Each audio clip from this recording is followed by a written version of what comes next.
G'day guys, it's Simon from HiveKeepers here. We're out at Dale's Bees once again. It's the end of our season here. In fact, it's getting close to winter, but we've been hanging out to harvest this Flow Hive that you can see behind here. First time we've done it for this hive.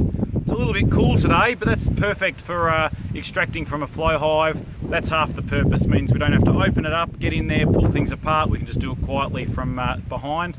You might think, what are we doing with all this kit on? Well, if you've been following this hive, you know that they're particularly cranky. We didn't end up re-queening these guys coming into our autumn or fall. We've decided to leave it till spring when there's better availability of queens. We couldn't quite get the ones that we wanted to, so we're going to leave that for now.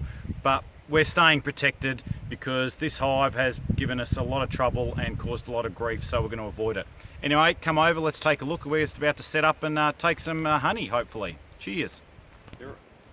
G'day guys, here we are.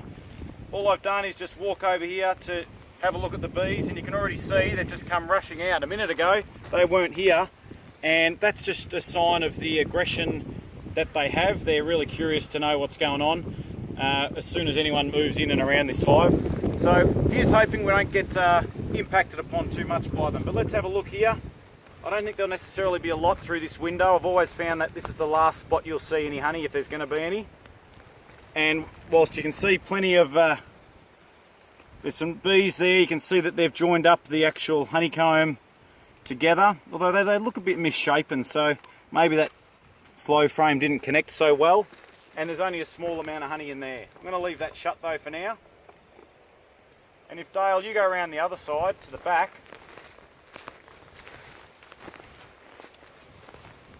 let's have a look in here. Ooh, a bit stiff, it's obviously stuck itself together a little bit. We can see some nice honey there though, can't we?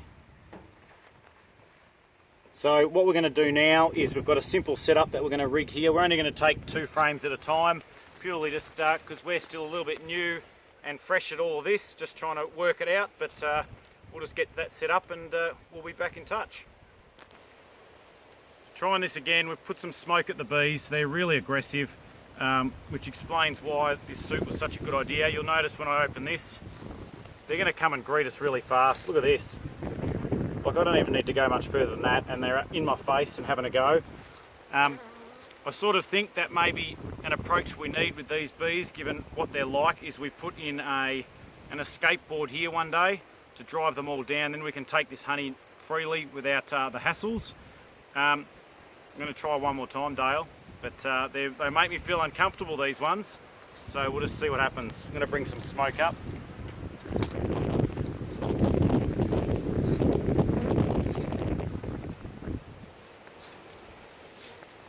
Not many bees have made me feel this uncomfortable before, but these ones certainly know how to do so, and I bet they can sense it. Look at that.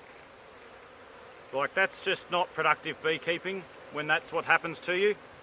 Like, we can't have open honey, we can't do this practically today. I reckon we're going to do the plan B, Dale.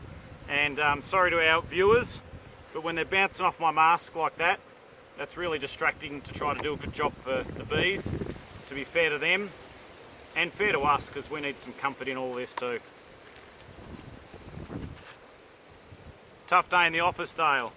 Anyway guys, we will touch base with more.